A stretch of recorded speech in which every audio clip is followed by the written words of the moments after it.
den, dnešní video je, jak si udělat takové vajíčko, které vybouchne. Takže dívejte se na to. Máme tady kypřící prášek za 1 korunu a vodu, jakoukoliv, jo, ne dobrá voda, ale jakoukoliv. Je. A vajíčko od Kinder Vajíčka. Takže vezmeme si kypřící prášek do pečera. Už to sype.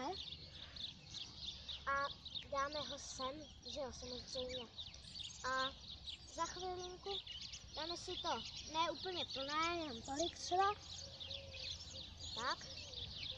Teďka zalijeme vodou.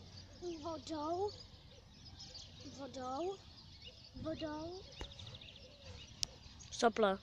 Počkej. Ježišmarja.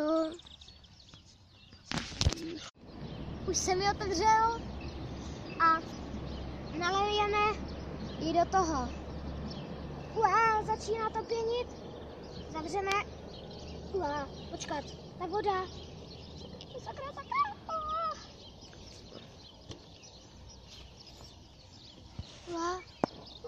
Už to bouchlo.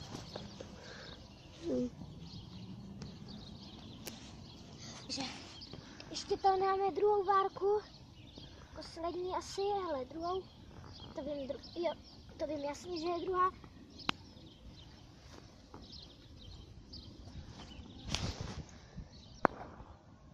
A zase to ruplo.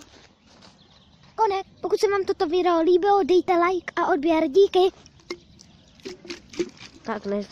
Tak ještě to není konec, ale vidíte, co se s tím stalo, že jo? Tady nějaká pěna z toho. A to už je fakt konec, tak kdyby se vám to líbilo, tak dejte like a odběr. Díky, nashledanou.